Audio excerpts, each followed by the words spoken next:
Voilà, donc magnifique à Lens, si Baba. Alors, pour visiter là où il travaille, lui, il est spécialisé dans le solaire, n'est-ce pas? Oui, tout à fait. Alors, je suis venu donc là, en train de visiter euh, là où il travaille, où il a installé euh, des, comment dirais-je, Solaire. des centrales solaires. On est là, centrales solaires.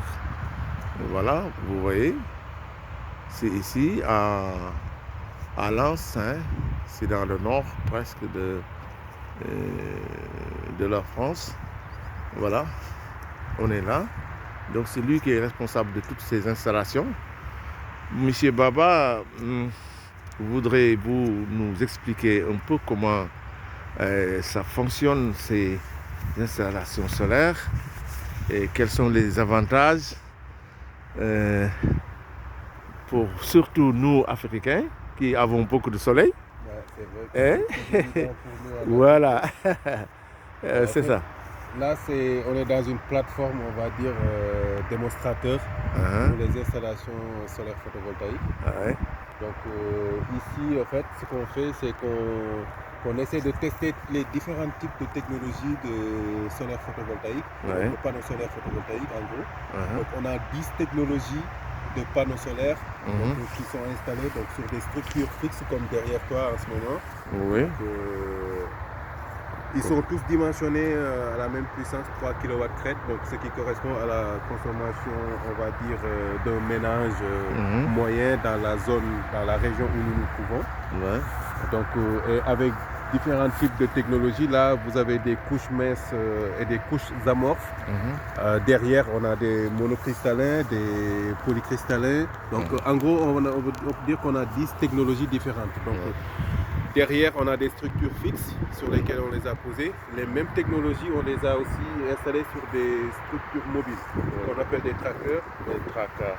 Ouais. Donc, en fait, c'est les mêmes technologies, sauf que on voulait tester en fait pour savoir exactement quel est l'apport en fait que les trackers vont amener en fait sur le même type d'installation avec la même technologie. Donc, et on s'est rendu compte qu'avec les trackers, pour la même puissance installée et pour la même technologie, on est amené à gagner jusqu'à 15% de rendement de plus. De rendement de plus. Donc là, vous avez des axes, on va dire des trackers à un axe. Ouais. Donc ce qui veut C'est dire que c'est des structures qui vont suivre la course du soleil.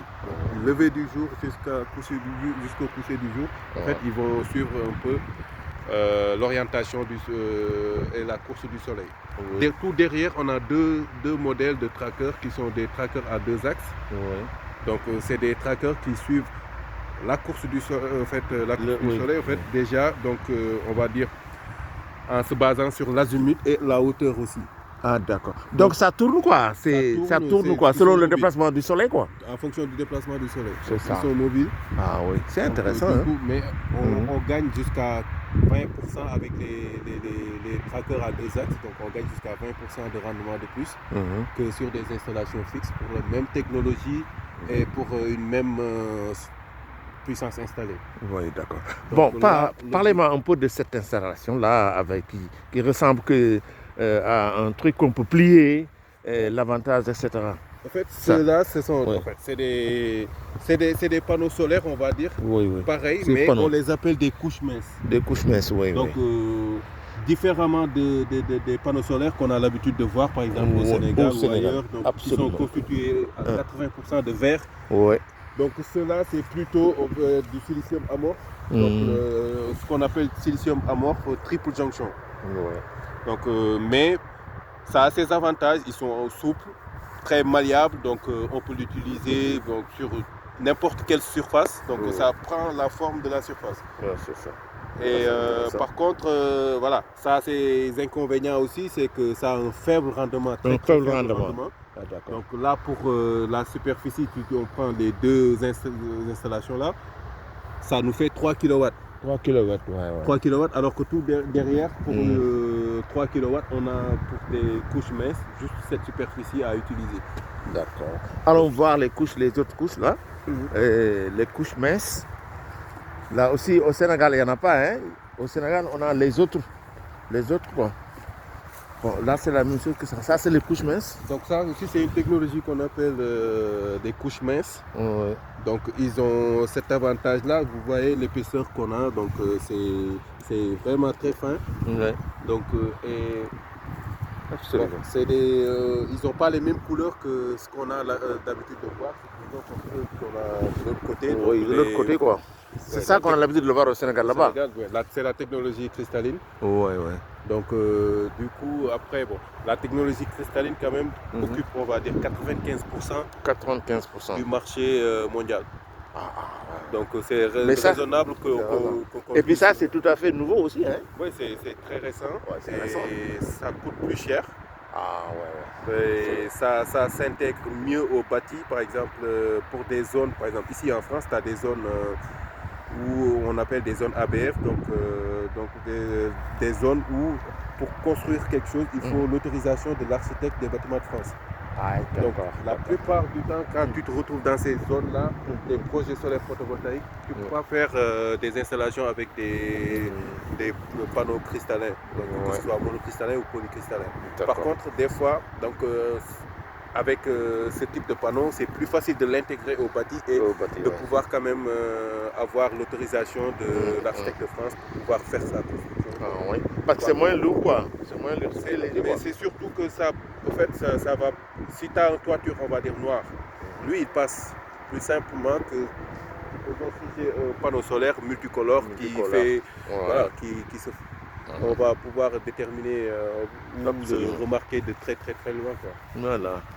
Donc là, sur ces installations, ce qu'on fait aussi, c'est de l'injection directe. C'est-à-dire tout ce qui est produit est injecté dans le réseau EDF. Donc c'est-à-dire tout ce qu'on produit, on le vend directement. Donc pour cette partie-là. Donc on a une autre partie où on fait de l'autoconsommation. Donc l'objectif de l'autre partie, c'est de faire pareil qu'ici.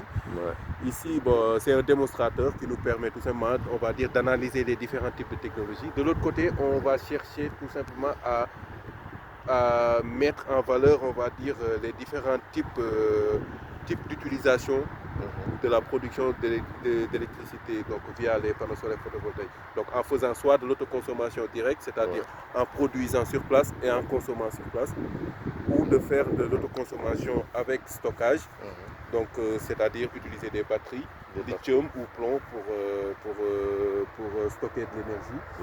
Ou un autre modèle qu'on appelle d'autoconsommation collective, donc c'est-à-dire un bâtiment qui va produire de l'électricité solaire photovoltaïque pour pouvoir distribuer à N autres bâtiments.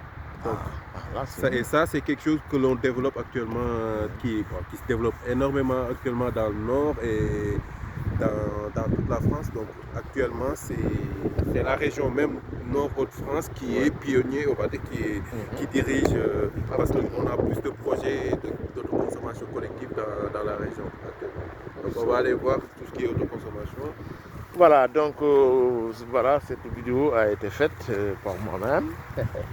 Bon, vraiment, mais nous souhaitons que vraiment, que ce que vous faites ici, le Sénégal en a besoin.